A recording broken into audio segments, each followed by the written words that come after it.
your application that you put forward, you talked about what is the constitution of a province.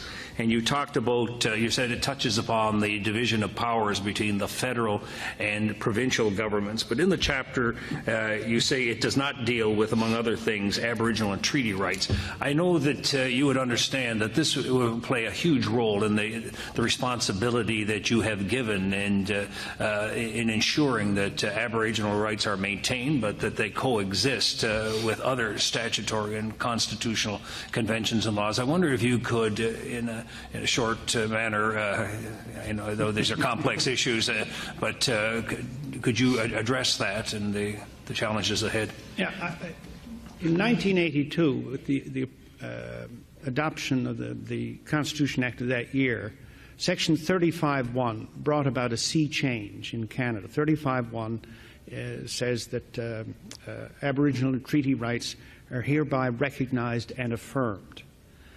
They had existed. They had existed before. Their existence was beginning to be recognized by the courts in decisions such as Calder.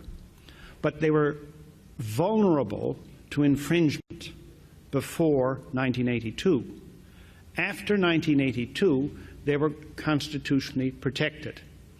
And that was a starting point for a further statement and definition of what Aboriginal and treaty rights are, which is very, very much a work in progress.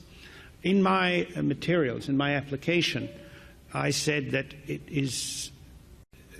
there's an interesting relationship between the courts, particularly the Supreme Court of Canada, and governments and Indigenous leadership in terms of how much the court says and when it says it. I think it would be unwise for the court to get out ahead of a process which I truly hope will be a process of reconciliation, in which Senator Sinclair played an enormous part, but a process of reconciliation which will come through nation-to-nation dealings. And in a sense, the court should stand a little apart from that, always bearing in mind that if a First Nation or some group of Indigenous persons wishes to vindicate their rights before the court, they have a right to be heard and to receive a remedy, where that is warranted. So it's one other perspective I think is very, very important is it's fundamental to see Aboriginal rights and to see treaties through the views of Indigenous peoples. We have a land law that was established in England, that grew out of England. We had contract laws and laws of commerce that came out of sending ships from England to the East Indies or whatever. Well, Indigenous peoples owned land. They had a way of holding land. It wasn't the same way that we did, or we the Europeans. They had a manner of dealing with trade. It wasn't the same way that we did. They didn't send ships to the East Indies. And they had a way of governing themselves. It was a different one than a parliamentary democracy. But they did all of those functions. They simply did them in a different way. So in my application, I said, you have to look at it as sui generis. You have to look at it through the eyes and through the experience and the history of Indigenous peoples. Otherwise, you don't understand it. So the first thing to do is listen. Response to an earlier question, where we are in terms of Aboriginal Indigenous law, you've made the point that there should be a nation-to-nation relationship. Can you reflect at all on what you take away from the most recent decision of the bench on the Supreme Court of Canada in the Chilcotin decision? The Chilcotin decision was another watershed case. I mean, I don't want to get into a commentary on it, but I'll say this much. What is Aboriginal title is a huge question, and it's a question that has hung there in the air from the very beginning. Well, and pardon me, it dealt with more than that. It dealt with the kinds of things that it dealt with were things like how do you establish, what's the evidentiary basis for establishing Aboriginal titles? Second, the nature of the usage, so there's the kind of evidence that's used, what's the nature of the usage which gives rise to Aboriginal title? And then the third one is what powers or what rights go with Aboriginal title. I don't want to get into the analysis. I just want to say that those are enormously important steps along a road to clarifying what it is that Indigenous peoples have as their authority over their own lands. And that needs to be addressed. The next question belongs to Senator Murray St. Clair. Mr. Chairman. And welcome, Justice Rowe. You have my sympathy and commiserations on accepting the nomination to the Supreme Court of Canada. Let me begin with a general question, and if I have time, I'll ask a more specific one. And it has to do with the issue of reconciliation, because you've raised it in a previous answer. And I'm curious as to whether you have any views that you can share with Canadians and with us here this morning on what role do you see the Supreme Court of Canada playing with regard to reconciling the relationship between Indigenous and non-Indigenous people in this country? Yeah. It is. Whenever I referred in my application materials to Aboriginal and treaty rights for the situation of Indigenous peoples, I think I probably put in the term sui generis, being a category in and of itself. And I think that is true in terms of the relationship of the courts to the nation-to-nation dialogue and negotiations that I think have to be at the foundation of reconciliation.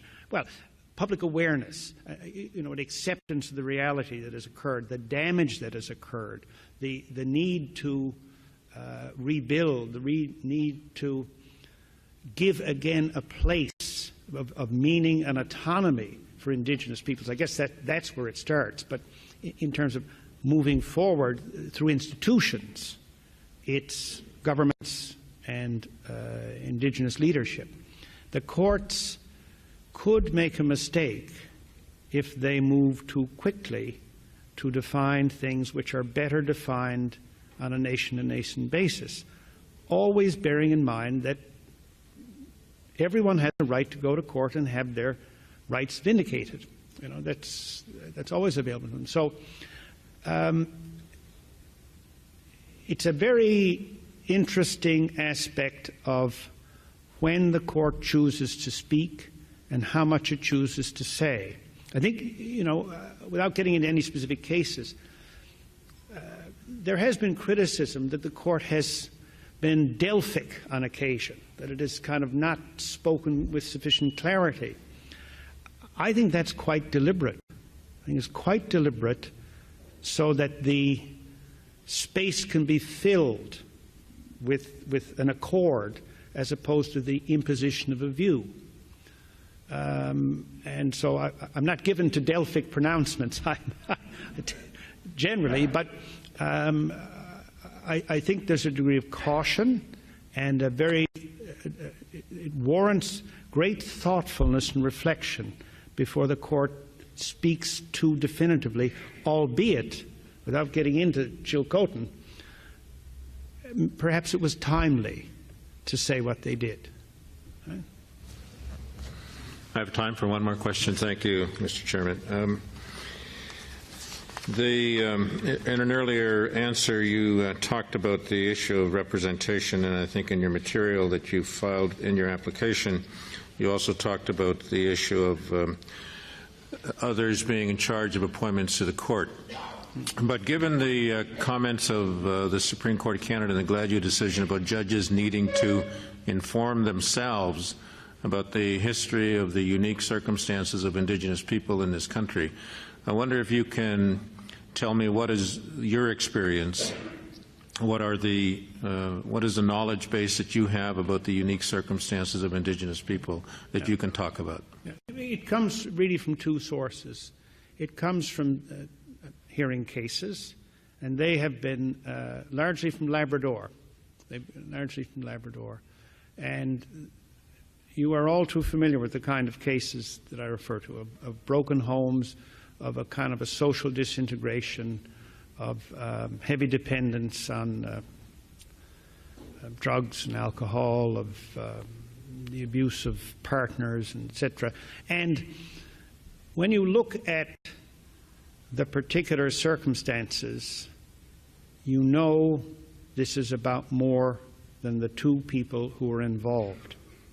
This is about deep societal problems, and that whatever you can do as a judge is going to be a barely adequate response to deal with the immediate and does not in any way address the fundamental, for example, in criminal matters or even protection of children.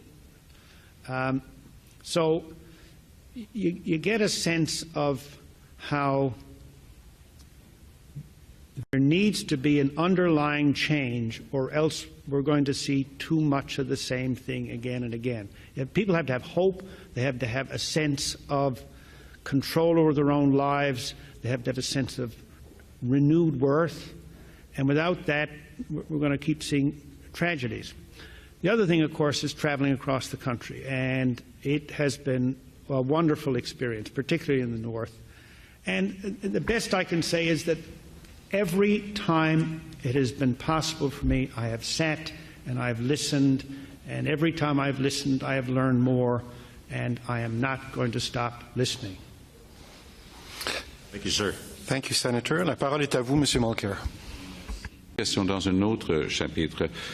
Il y a 43 ans, le juge Malouf, dans l'affaire de la baie James, a fermé un projet énergétique important parce que les droits autochtones n'ont pas été respectés. Je me permettrai de dire que non seulement on a le droit civil et la common law au Canada, mais ce n'est pas juste une question de perspective ou through the eyes of Indigenous people.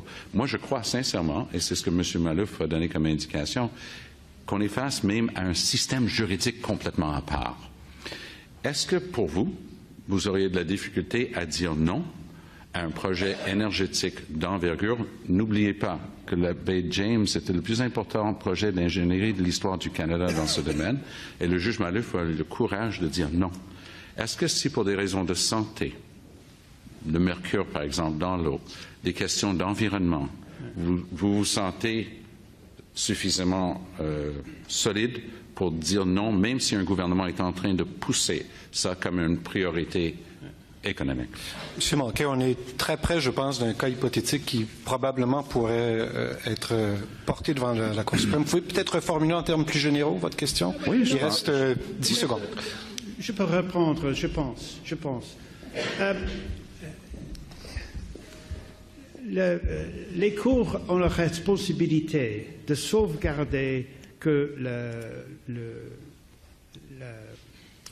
le pouvoir qui est octroyé au exécutif par la législature est utilisé dans un cadre de loi administratif qui respecte, par exemple, les intérêts de personnes concernées. Oui, ordinairement, c'est une question de procédure. Ce n'est pas pour les cours de décider les questions politiques. C'est une question si le pouvoir est utilisé dans une manière qui est légale. Si est légale, c'est une question politique et c'est pour le commentaire public, pas pour les décisions des cours. Merci, M. Mulcair. Now I'll turn the floor over to Senator Paul McIntyre.